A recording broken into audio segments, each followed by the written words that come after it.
Good morning, good evening, good night, wherever you are in the world, and welcome to another session of Living World of Darkness, New York by Night.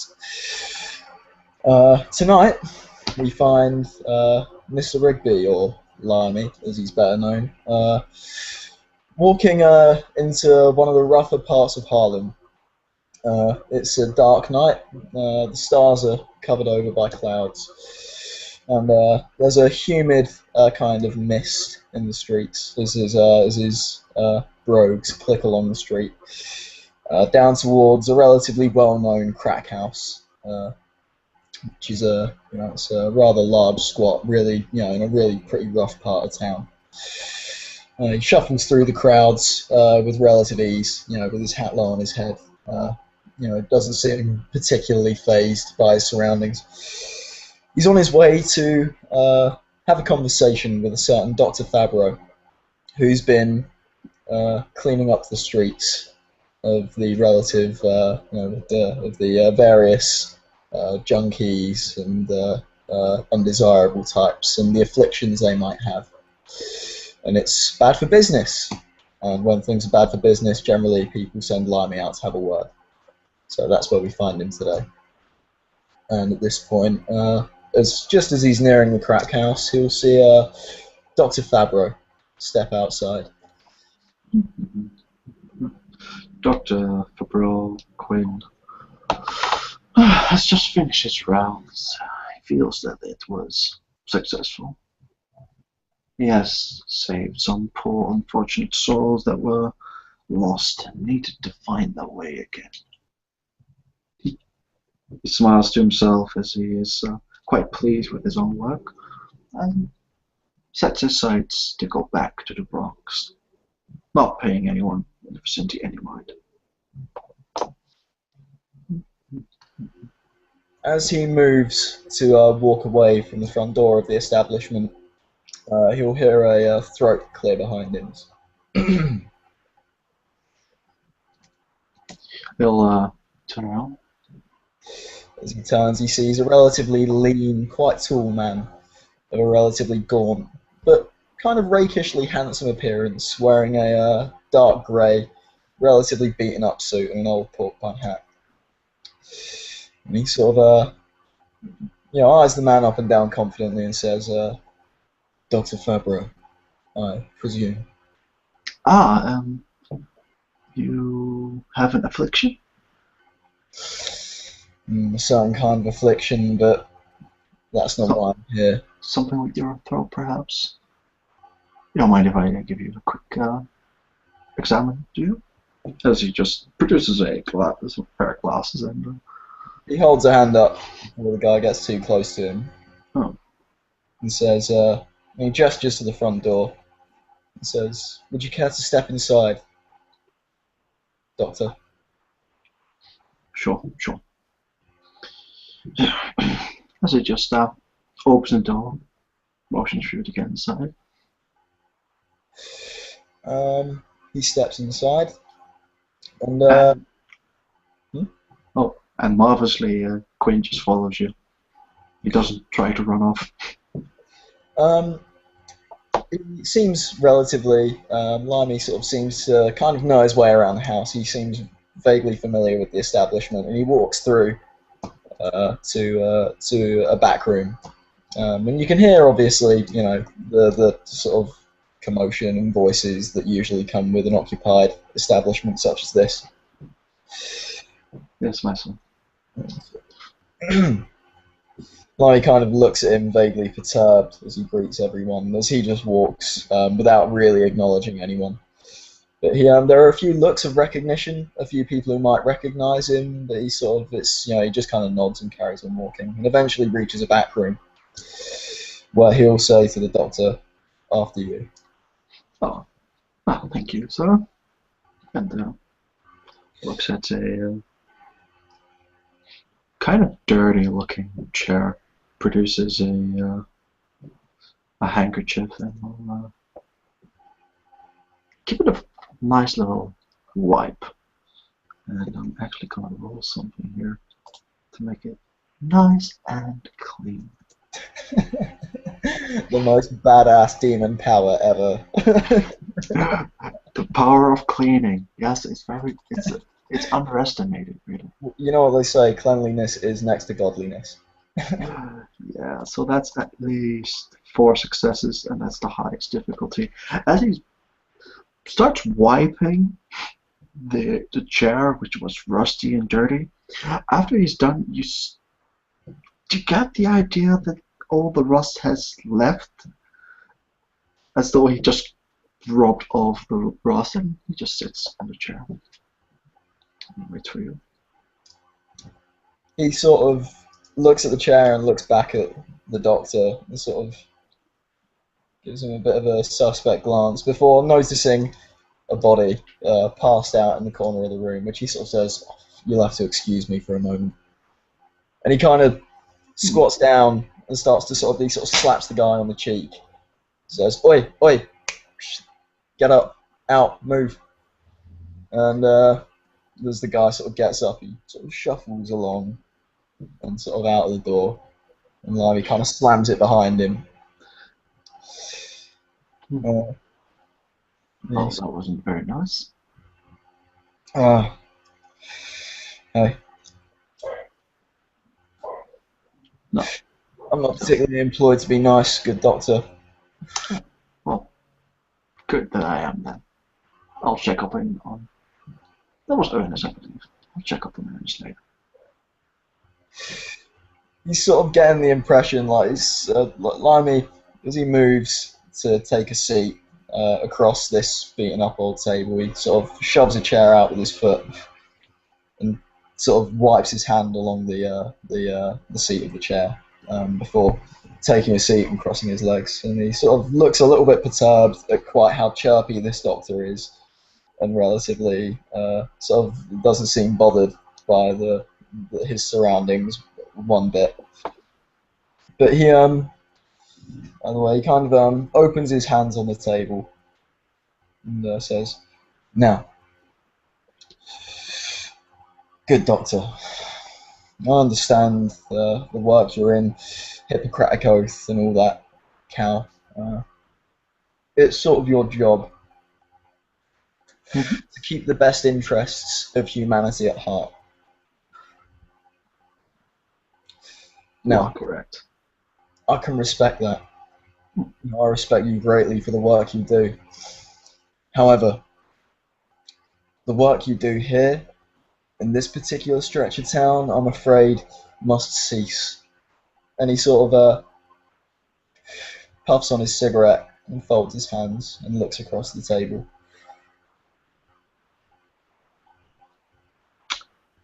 I see. And as he sort of squints, who is telling you not to do my work? Who is telling you is not important. Ah, so you're a man without a name. Oh, no, they call me Limey, but I'm just a messenger, you see. I represent a party with a vested interest in this establishment and its occupants, that they may continue partaking of the substances filtering down through this part of the city. The work you do, the business you do, is unfortunately bad for my employer's business. Hence, I must deliver not a warning, but a suggestion that your activities cease. Tell me, Limey, have you ever considered just going in a different line of business? Surely you do not wish to inflict pain and suffering on mankind? Oh, no, I wouldn't dream of it. Pain and suffering is not my line of work. Ah, but if you work for the people that provide the substances that these men and women intake, you are destroying their lives. Ah, no, that's a very subjective angle. We're not destroying their lives. We're just supplying the gear. If they choose to destroy their own lines, unfortunately, pastoral care of our customers is not our concern. Uh, I understand there's a difference in ideology, but I see myself as a shepherd, and sometimes you have sheep that go astray, and it's my job to make sure that they come back to the fold.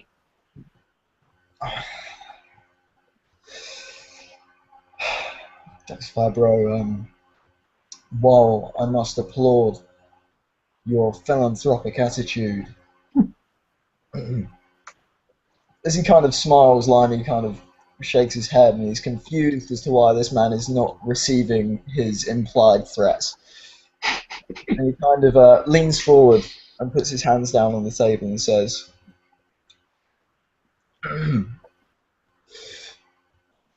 shepherds, sheep, flocks, straying from the, I don't know, moral good. You're talking in terms that really don't apply to me, my friend. Now, as I've said, I'm just the messenger. However, a lot of, how to say, unpleasant individuals have their eye on you. You've fallen into their spectrum. If you don't remove yourself, then you're going to have a very serious problem on your hands.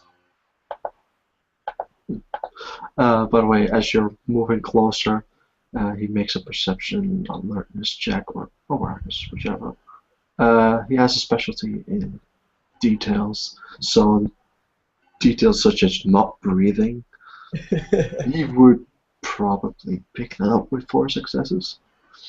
It's just looks at you. Huh. Tell me, Limey, would you consider yourself more of a wolf, shepherd, sheep? A damsel, perhaps? The mention of damned soul, he kind of sort of gives a half grin, sort of narrows his eyes slightly.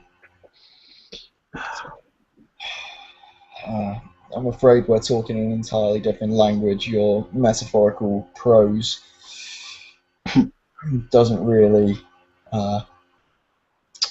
fit in there. Damned soul, however, now, whatever would give you that idea? I'm just a man making a living. Yes. I do apologize. I didn't know that I was intruding in your particular kind's dealings. But it's enlightening to know what the bastards are up to.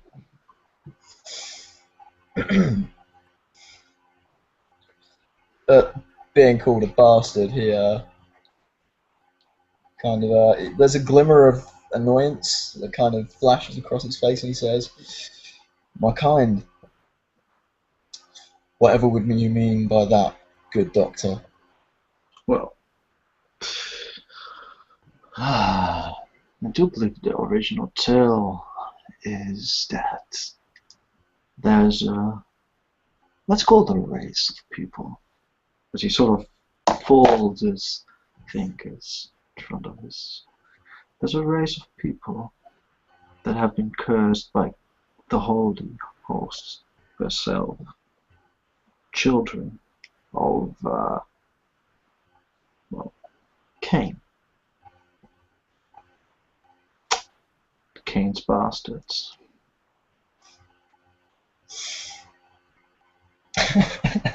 Sorry. Sorry, I'm struggling to keep a straight face.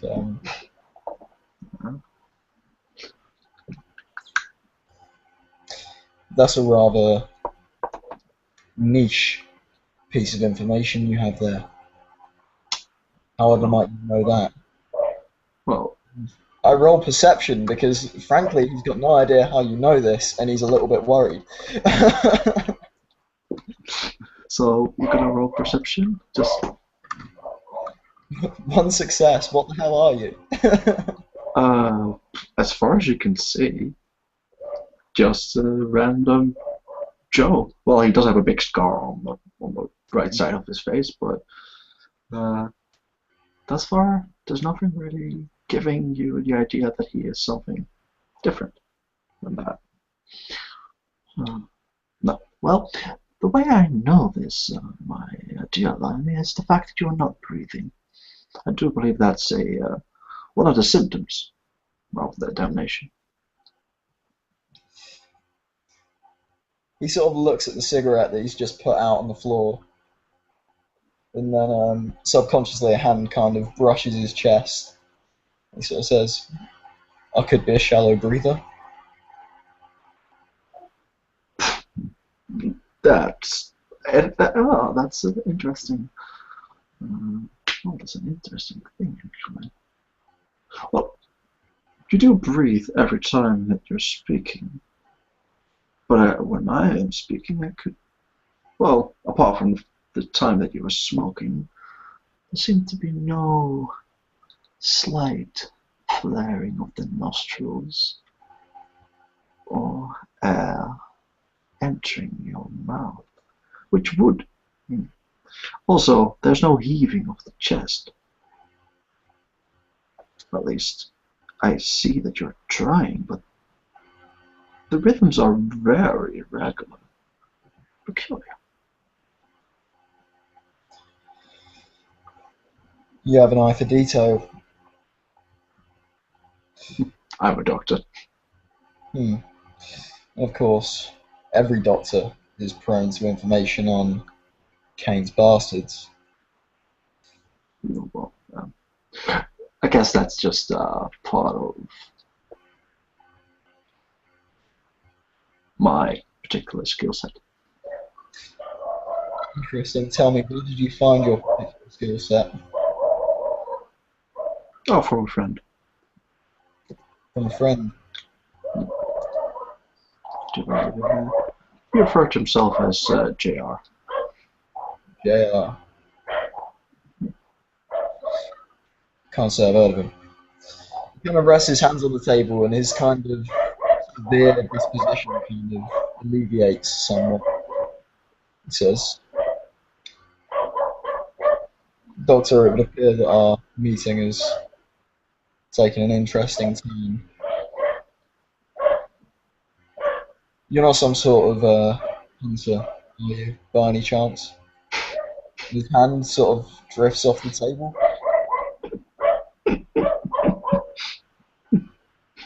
No, and I would appreciate if you do not reach for your sidearm.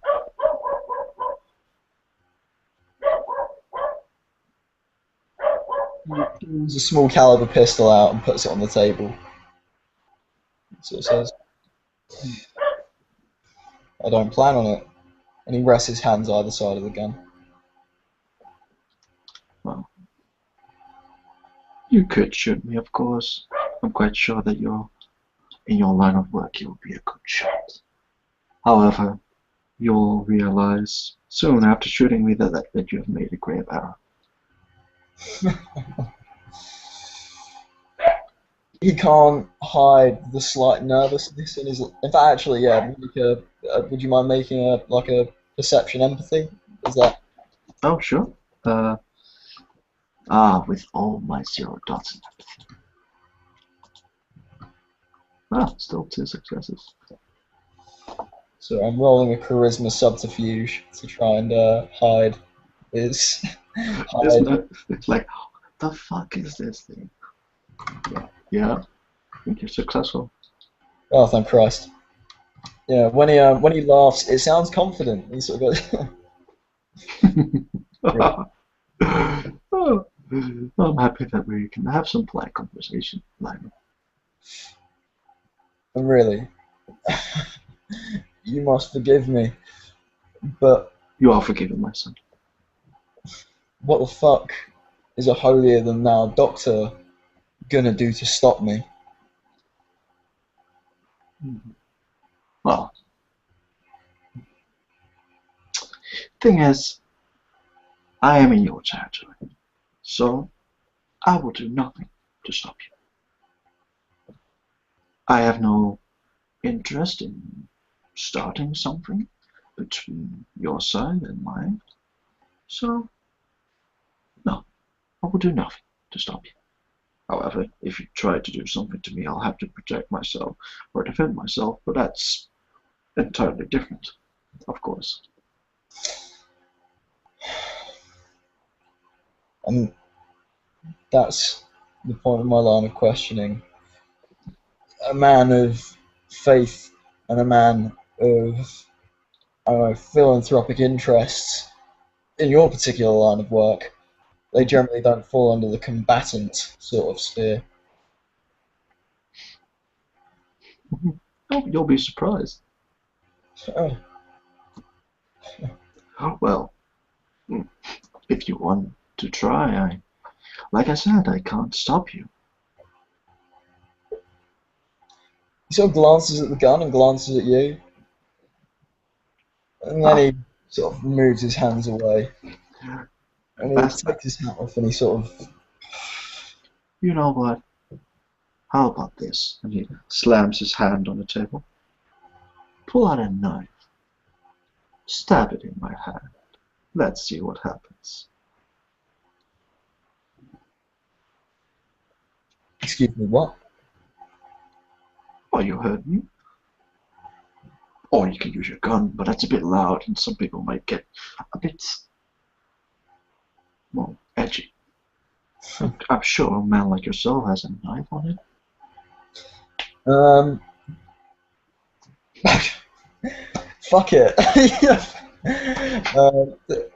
He sort of looks at you and he says, "You're asking me to stab you." Well, in my hand, if you wouldn't mind. Oh, as he sort of looks at both hands. If you prefer to do my left one, I don't. I use it in surgery, but if something goes wrong, it's not that horrible.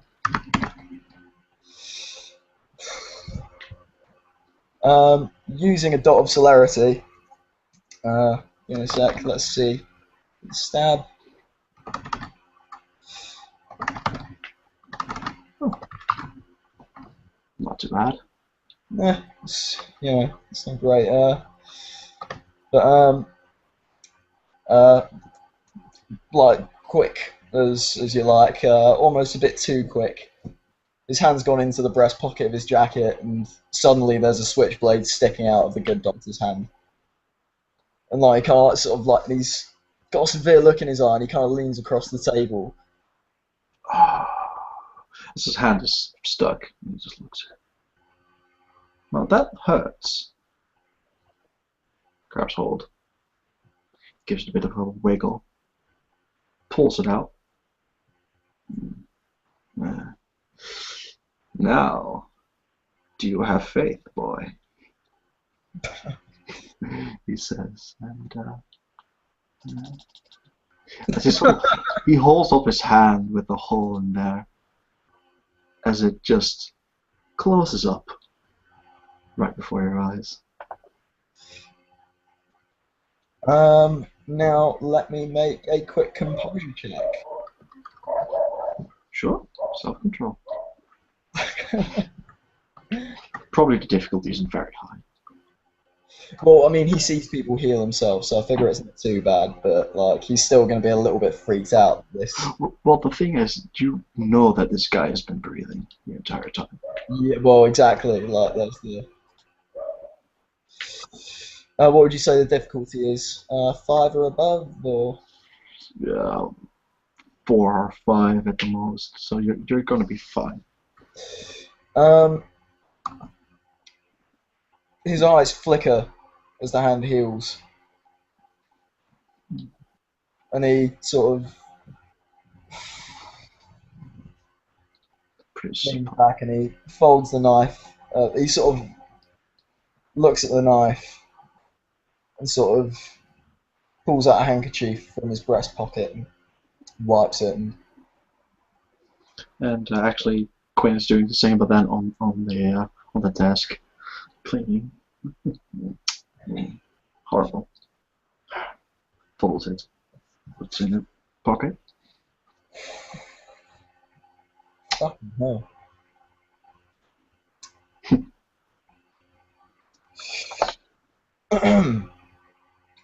Well, I thought tonight was going to be boring. No. So what we're gonna do? Limey. Your people don't want me here. I would prefer to be here and do my job. What kind of arrangement shall we go with? My arrangement. And sort of, he's dropped the severe tone and he makes a roll.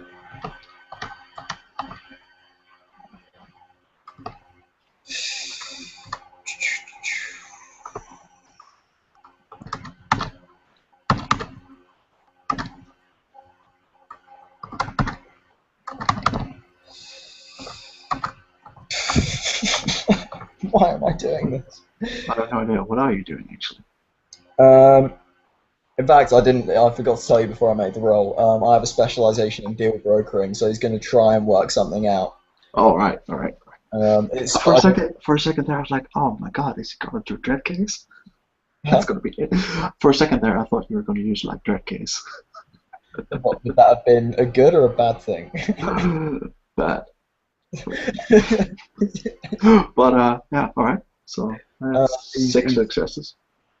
Mhm. So throw your spiel. Now,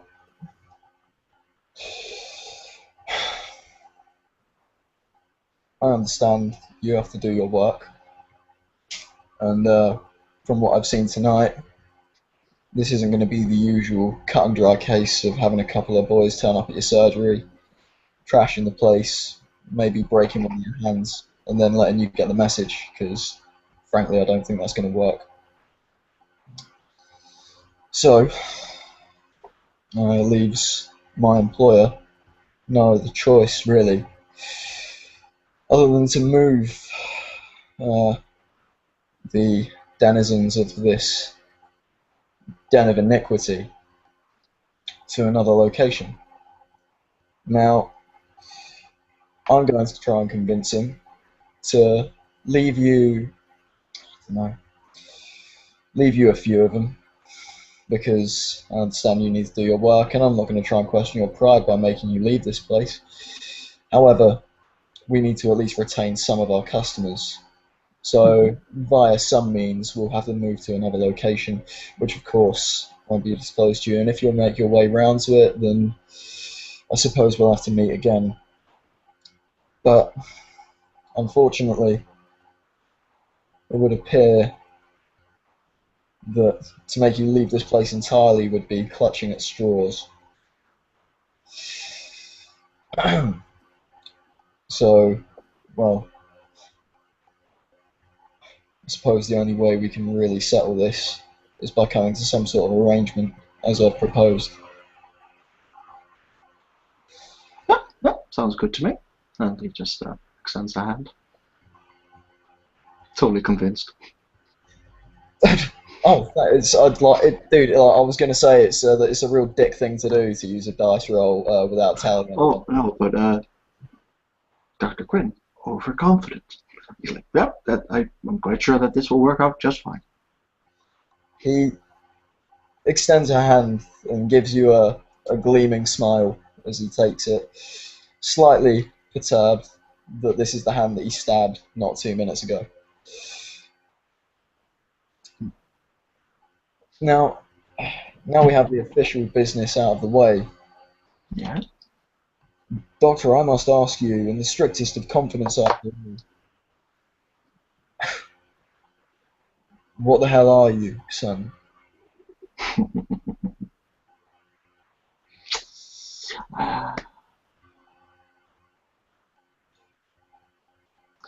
Oh, I'm sad to say, my friend, I can't tell you.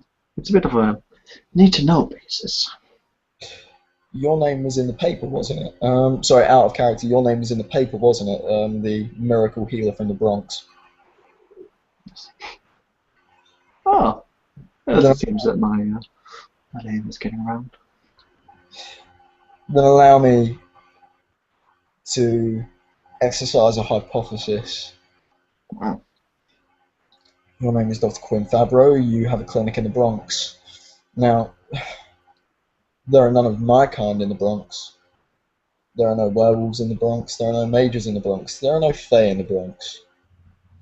As Mhm. far as I know, there's only one kind of creature that makes its home in the Bronx.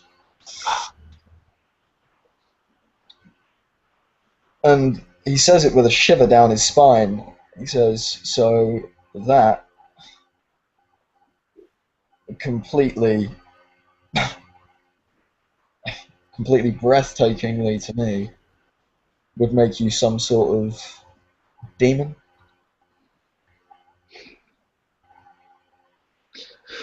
I really don't like that, sir. Most of us prefer the term fall. Because you see, we used to be angels. Fallen then. Suppose that would explain your altogether too encyclopedic knowledge of our creation story, if you can call it that. Well, I have to admit that I wasn't there when that particular thing happened. I don't think any of us was there. But, probably not. But Josh did give me the insight into, well, your kind. See, I'm not being funny. I was expecting something a little bit more traditional in appearance. Uh, devils, horns, forked tongues, fire, brimstone. Not a man who has the ability to clean up humanity. When you hear demon, you tend to think uh, a little bit more along misanthropic lines. Do you want me to show you that particular side of myself? He's stunned for a little bit, and he kind of his hand is halfway out of his pocket with a packet of cigarettes, and he says, "Is that is that a genuine question?" Well, of course. If if you want to say, I guess it's possible. Although I usually reserve this for for those that deserve it a bit more. But you know what? I'll make an exception if you want. How many limbs does it involve me losing? None. I have no desire to remove anything from you, Limey. Then my curiosity getting the better of me. Proceed. All right then. Uh, let's make a roll here. Rolling his faith. Yep. Without any problems, he can. He's gonna go into his low epoch. He's just gonna get a couple of things, but it's just gonna make it certain that you see uh, that there's something wrong or something different. As he sits there, seems to, I don't know, channel something, and all of a sudden there is a shadowy figure in front of you, and the man known as Dr. Quinn, as far as you can see, is no longer there.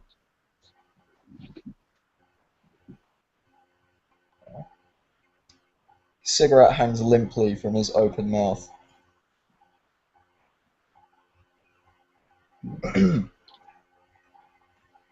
And when Quinn speaks, he sounds a bit more muddled, because he's surrounded by supernatural shadows.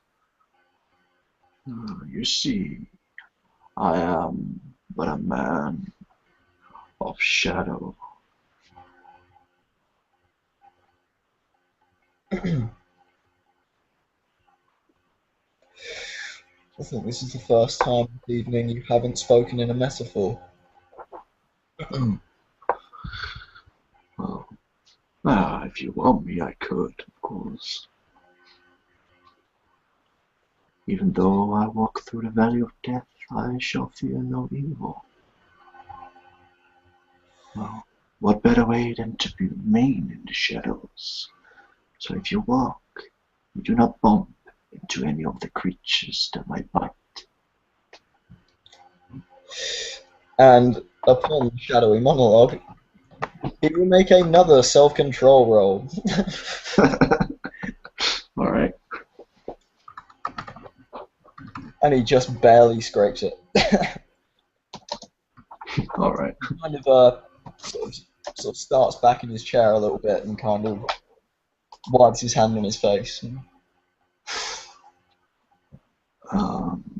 Is this visage disconcerting you, Limey? That's You can be honest with me.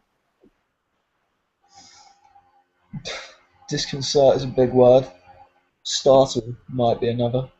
In honesty, Apologies. about And, the shadows will trickle back into his body when the visage of Dr. Quinn is there again. Apologies, I didn't mean to start it.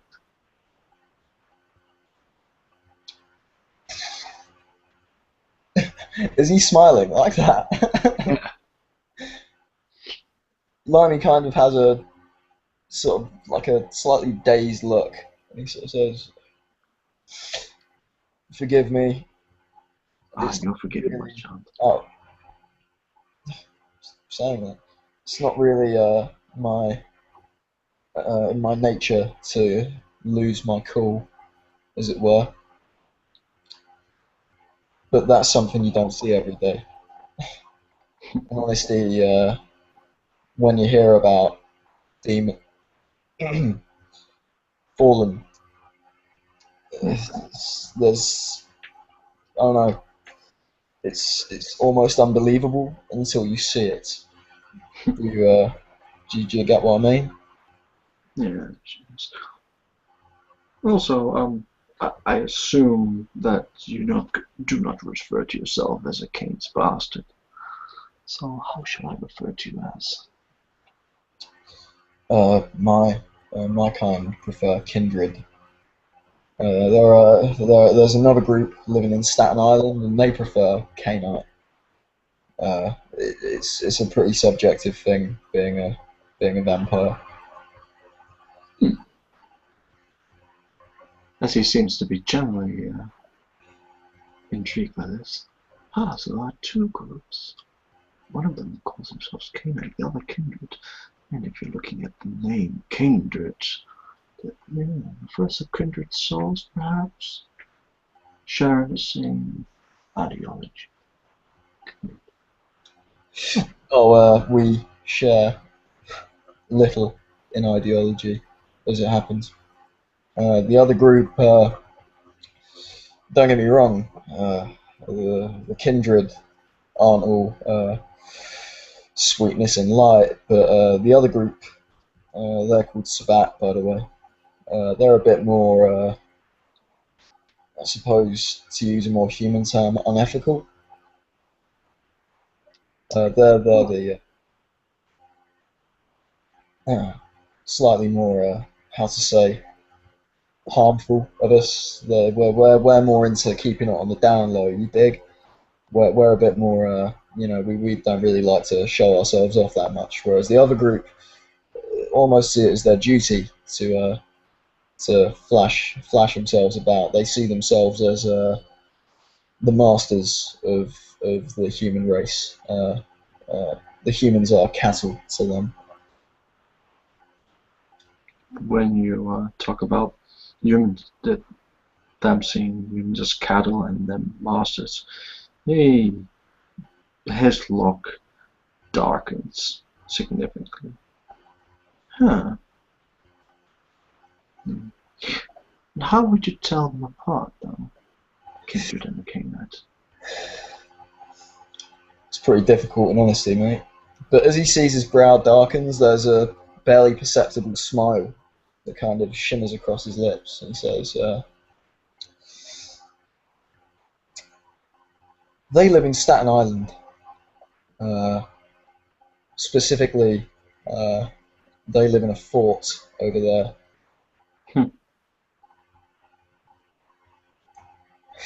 And I've forgotten what's the name of it again? I've forgotten the name. Fort Wadsworth. Fort Wadsworth. That's their stomping ground. And generally they keep themselves in Staten Island, but they come over every so often. You may have seen the explosions which happened along Wall Street and by the library recently. Oh. Forgive me, of course, but it felt kind of childish, these plays.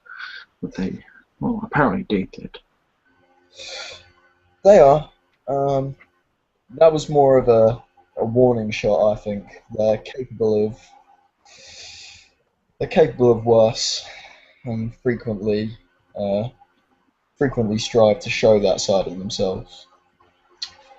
You might be interested to know that recently I found myself inside Fort Wadsworth, and found them, one of their kind, stood before a pile of dead bodies with a friend of mine's rib cage pried apart,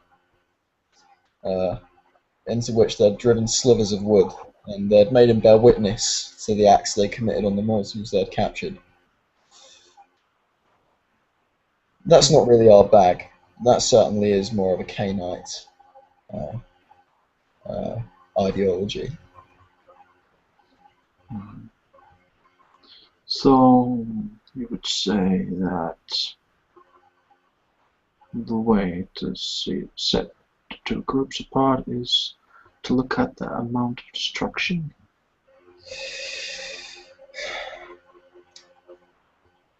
Us kindred strive for discretion and order, and they strive for almost the exact opposite. Yes, I suppose you could say that.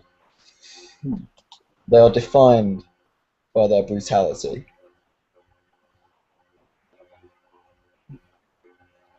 Well, perhaps you could,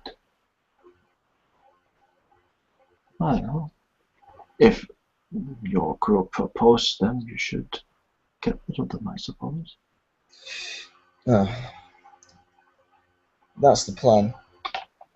However, the discretion we exercise, we try to do things a little bit more quietly.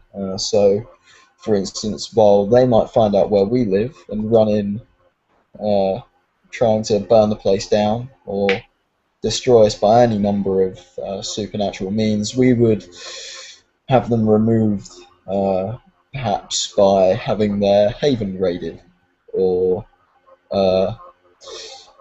collapsed. Dr. Quinn wouldn't know what a haven means, and he just wouldn't think much of it. Oh, alright. I guess that would work. Sorry, forgive me. I'm rattling on. It's rare that you get to talk to somebody from outside the spectrum about this sort of thing. It interests me that there are people who don't know about this sort of thing. No, well, I guess if you were there at the start of creation, these things almost seem petty at times. I suppose so.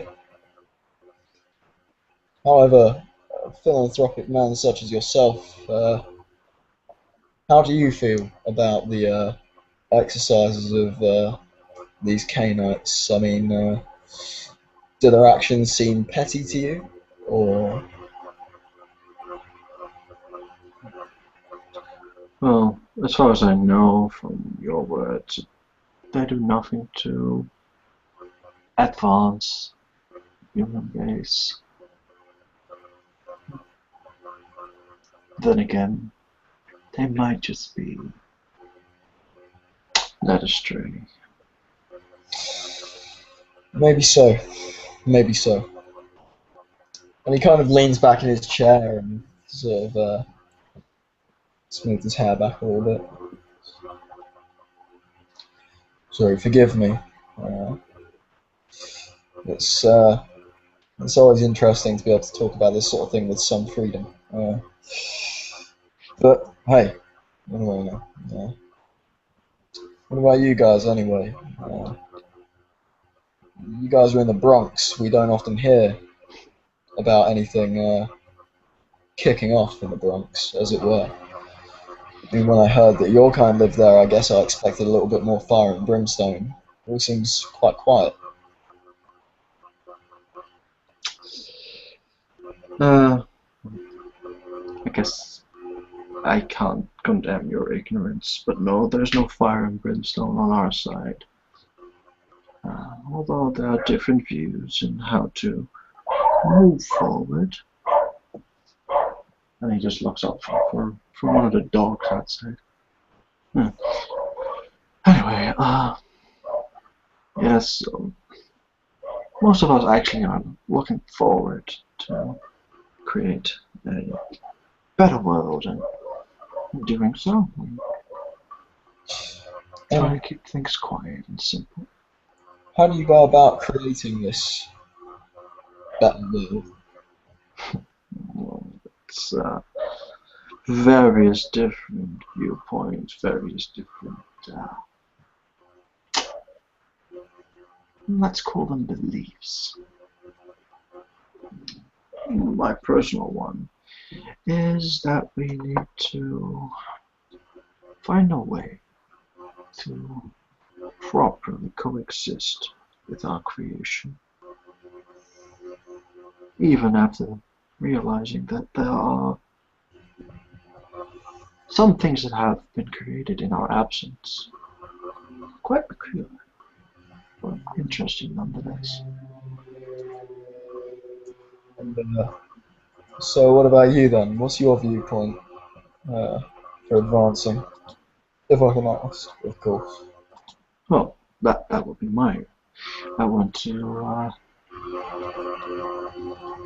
well, I think you could say reconcile with humanity. We want to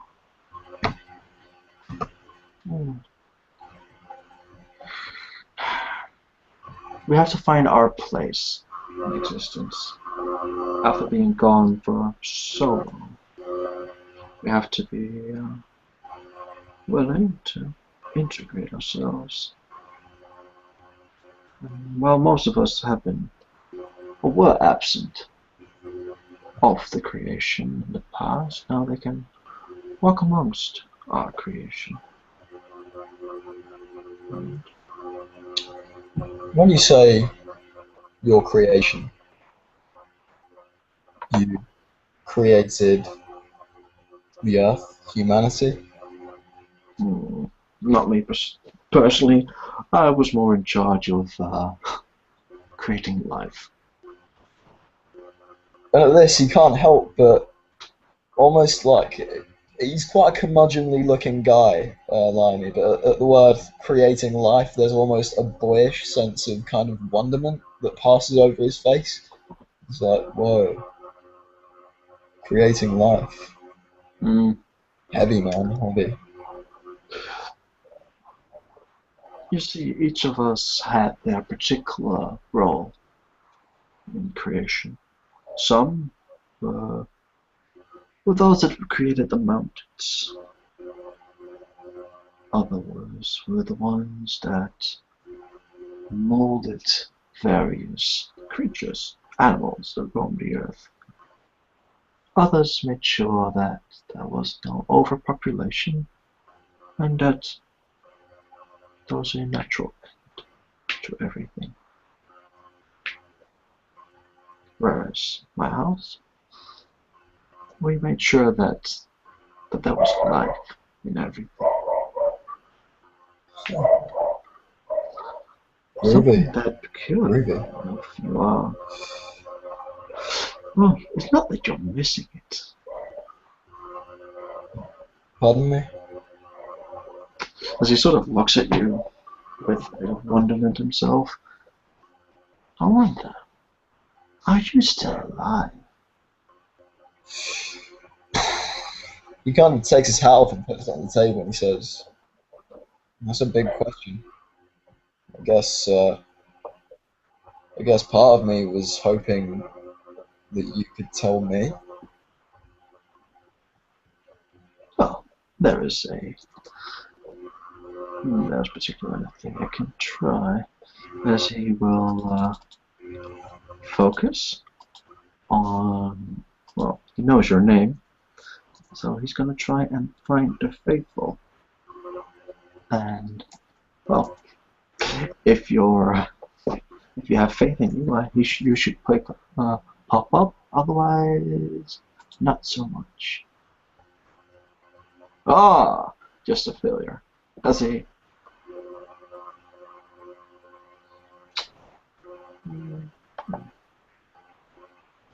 I can't find you. Limey? What do you mean you can't find me? The spark is no longer inside you. Well, look, Limey isn't my real name. Like, what if you tried it with my real name? I could try. So, and at this point, he's thrown any sense of caution out the window because he's too interested. He says, "Look, my name's." He kind of glances around. He says, "My name's Mitchell Rigby." Alright. Let's see, that would be... Yeah, that would be sort of your... Is that the name you're born with? Yep. Yep. Then that would... I would say that would refer to as your true name.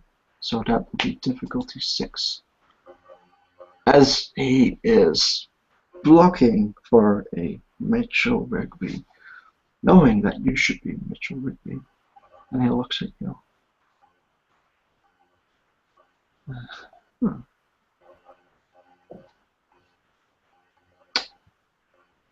Yeah, that is peculiar. I should be able to find you, because I know that you're right here in front of me, but there is no Mitchell Rigby.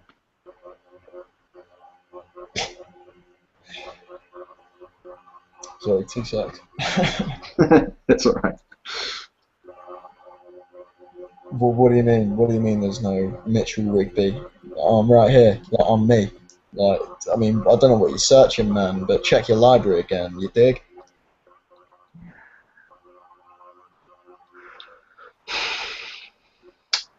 Whatever happens to you when you change from a human to kindred, the divine spark in each person and everything as he touches the desk in front of him, it left you. The defining spark? What does that mean? Like what? Like my soul or what?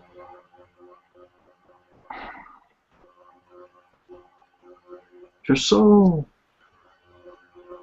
if it's still there, I'm quite sure it's on a one-way ticket to damnation. I'm sorry.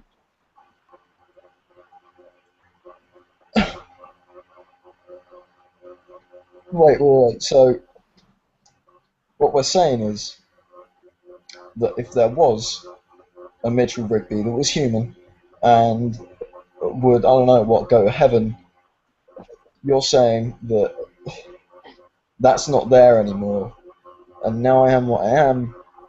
I'm damned. Like what? Like just by stint of being a kindred? What? As he just suddenly nods his head.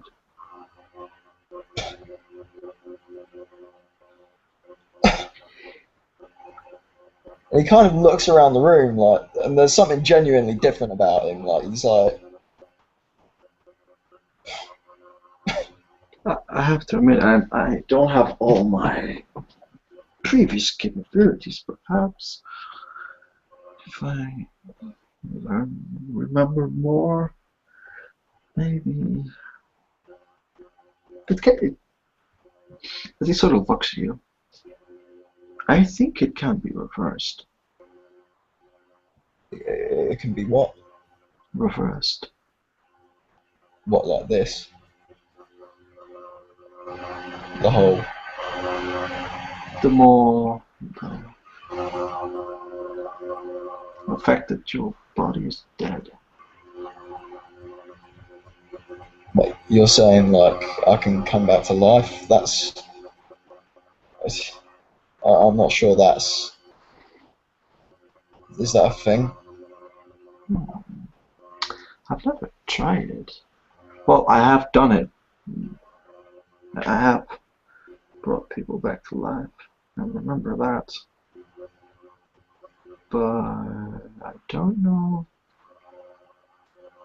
how that would work on you.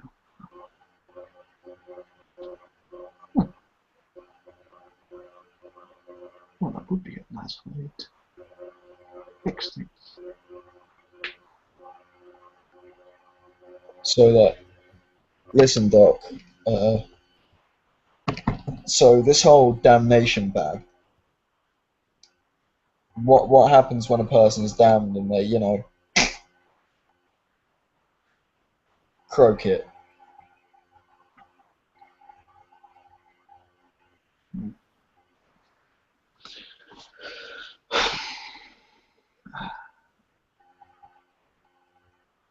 I will pray for your soul.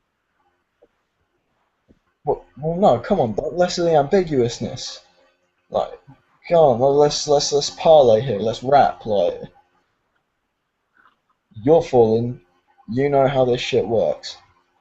Is there like, what happens to a damned soul?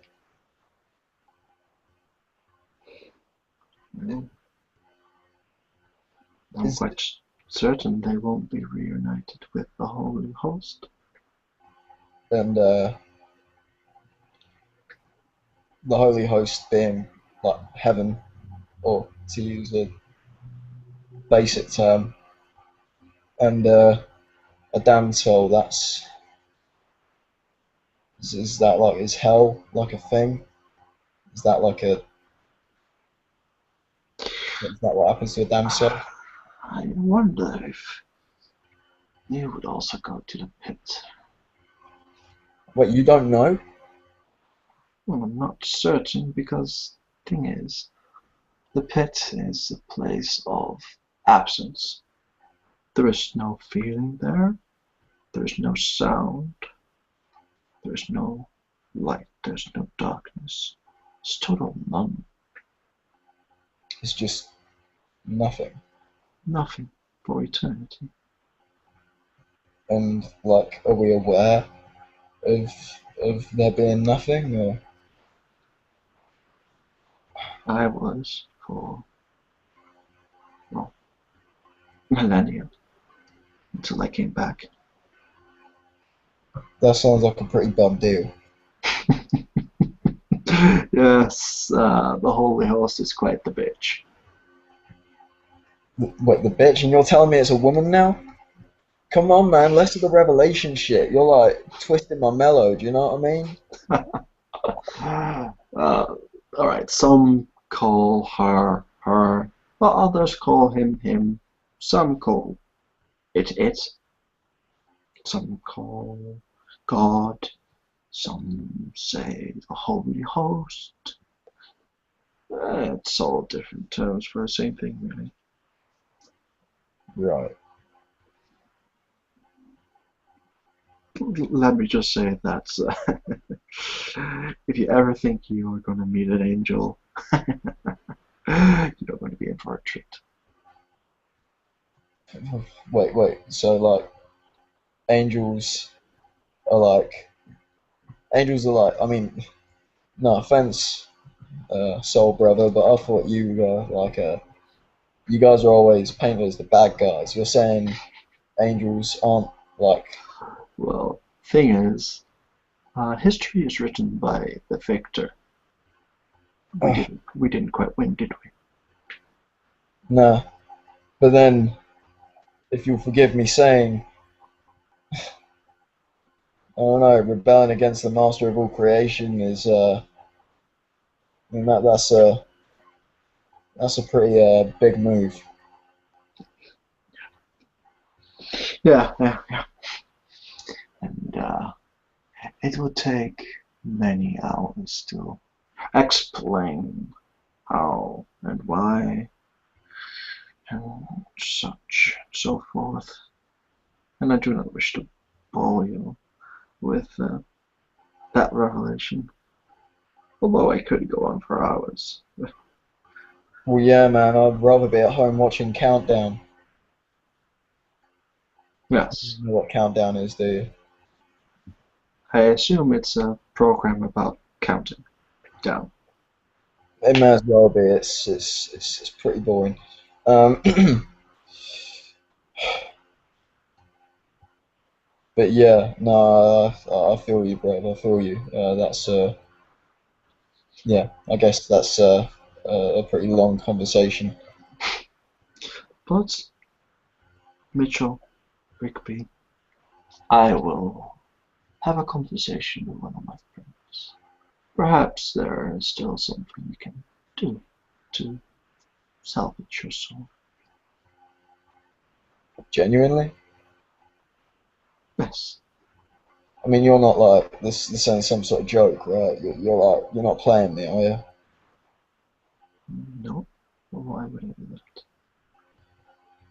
It's just the world I live in. It makes you pretty prone to suspicion. Well, there we go. It's Alright. been revealing. I'm quite sure. Yes. Let me not take up your time any longer. He kind of like slaps his hand on the table and gets up quite quickly. Buttons his suit jacket. Yeah, no, you're right. Uh, yeah. And he kind of pats himself down and then picks his gun up off the table and tucks it into his trousers and slips the switchblade back into his pocket. Uh, it's been interesting, Doctor. Quite so. Probably it's best if either you or me go first and the other one will wait a few minutes. I think that's proper etiquette, right? Maybe that's a good idea. Uh, listen, man, you got like a cell phone or anything like that? I do. As he sort of remembers. Oh yeah. And then gets out a contact. If you need me, just call there. It's Okay. a place of a clinic in the Bronx with their phone number. Thanks. Uh, I'll make sure that well, I'll make an exception for you. uh, thanks. I appreciate it. No worries. Hmm. Well, see you another time, Mitchell. Take it easy, Fabro. Pleasure. Pleasure's all mine. And Quinn will take his leave.